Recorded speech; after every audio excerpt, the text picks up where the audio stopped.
When we think of the greatest conquerors in history, men like Alexander the Great or Julius Caesar spring to mind. But compared to this man, their accomplishments pale in comparison. He changed the course of history like few others ever have. And even today, we are still living with the consequences of his actions. In this video, we're going all the way back to the 12th century to meet the one and only Genghis Khan, the man who built the largest contiguous land empire in history. 5. Humble beginnings on the steppe. While Genghis Khan is remembered today as one of the most fearsome men to ever live, his early life was far from glorious. In fact, it was downright humble. Born in 1162, Temujin was the son of a chieftain named Yesugei. His mother, Hoylun, was of aristocratic blood. Together they lived as nomads on the wind-swept steppes of what is today Mongolia. Life for these nomadic people was harsh. They followed their animals as they migrated across the land, constantly moving from place to place. And they lived in constant danger from both other nomadic tribes and from the settled people to the west, who looked down on their nomadic lifestyle. Temujin was born into this world, but he would soon learn that there was more to life than struggle and strife. When Temujin was around 9 years old, his father, Yesugei, was poisoned by rivals during a meeting. After his father's death, Temujin and his family were forced to flee for their lives. Young Temujin and his mother were captured by a rival tribe, while the rest of his family got away. Temujin was subjected to horrific abuse and spent several years as a slave. Thankfully, after 4 long years, Temujin was finally able to buy back his freedom. But now he needed to forge a new path in life. At age 20, Temujin married a woman named Porte, who would later bear him a son. He hunted for food and tried to put together some sort of a living. But it wasn't easy. There simply weren't many jobs out there for a young man with no prospects. Then came a chance encounter that would change everything. One day, Temujin and his brother met up with a nearby clan of Mongols led by a man named Khasar. Soon, the two brothers were invited to attend a sort of tribal council where the leaders of the various clans would come together and discuss matters concerning their people. Temujin impressed these leaders with his wit and charm, and they asked him to mediate a dispute between 2 of the local clans. And just like that, Genghis Khan, the title given to Temujin by his admirers, became a hero of the Mongol people, and so began the rise of the great conqueror. But to really change the world, Genghis Khan first had to do something incredibly important. He had to unite the Mongol tribes under one banner. 4. Uniting the Mongol tribes. The Mongol tribes were notoriously independent and fiercely proud people. To unite them under one banner would be an incredible challenge, but it had to be done if Genghis Khan wanted to fulfill his destiny. He continued acting as a mediator between the different Mongol tribes and gradually won their respect and admiration. Eventually, he was chosen as the leader of a confederation of tribes.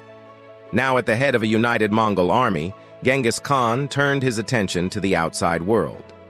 In 1189, he and his army fought against the Western Xia dynasty, a Chinese state that bordered the Mongol lands. The Mongols won a decisive victory, but the war drained their resources. So Genghis Khan decided to take a break from fighting and regroup.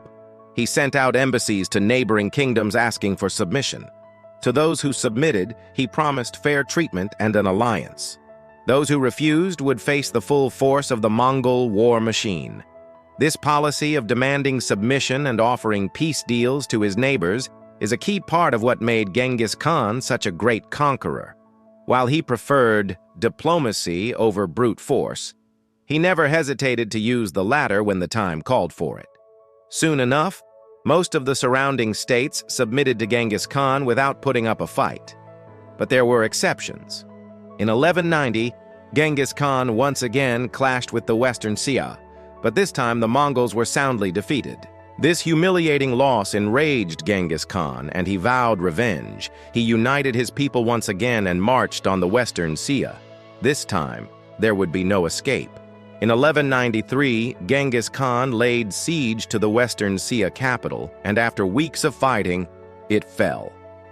He slaughtered every single man in the city and sold the women and children into slavery.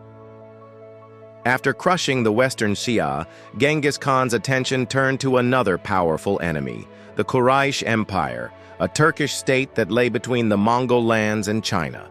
Once again, Genghis Khan offered the Quraysh Empire a chance to submit peacefully, but they refused, and so the Mongols went to war.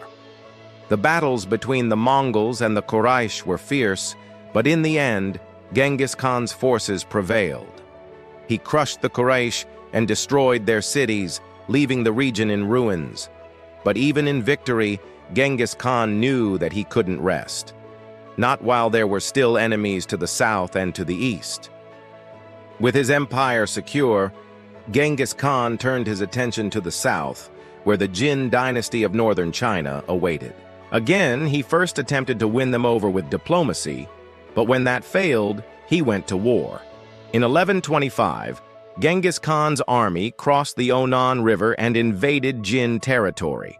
What happened next was nothing short of spectacular.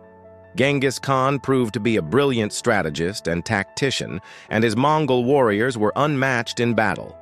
They rode into battle on horseback, firing powerful composite bows and using deadly psychological tactics.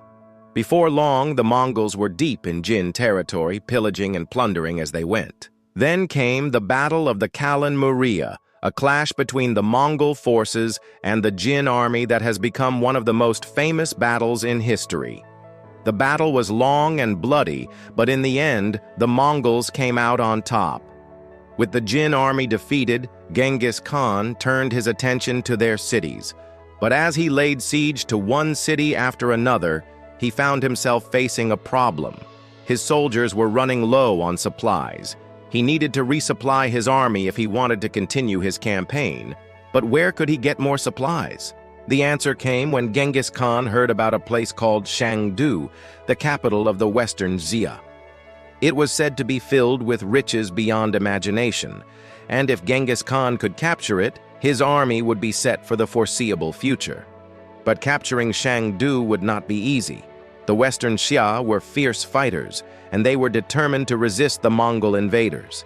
Still, Genghis Khan was up for the challenge. He led his army south and began the long march to Shangdu. Along the way, his soldiers faced many obstacles, but they overcame each and every one of them. Finally, after weeks of marching, they arrived at Shangdu and began the long process of laying siege to the city. The Western Xia army put up a fierce defense, but in the end, they were no match for the Mongols. The city fell, and Genghis Khan's army was well supplied once again. Now, with his army fully supplied, Genghis Khan was able to continue his campaign against the Jin. In 1127, he laid siege to their capital, but it was a tough nut to crack. The Jin emperor refused to surrender, and the city's thick walls kept the Mongols out. But Genghis Khan was patient. He knew that if he just sat tight, the Jin would eventually run out of supplies, and then they would have no choice but to surrender. And that's exactly what happened. The Jin emperor was forced to flee, and his dynasty was brought to an end. Now that he had conquered northern China, Genghis Khan turned his attention to the east. He sent his armies into Korea, but they were forced to retreat after suffering heavy casualties. Genghis Khan was not a man to suffer defeat lightly, and he immediately began planning a new campaign against the Koreans.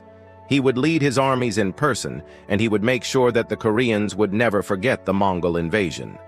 But before he could set his plans in motion, he died in 1227, after a long and illustrious life. At the time of his death, his empire stretched from the Pacific Ocean to Eastern Europe. It was the largest contiguous land empire in history. It might have been short-lived, but its impact on the world was profound. We hope you enjoyed learning about Genghis Khan. If you did, please subscribe and leave us a like. Thanks for watching.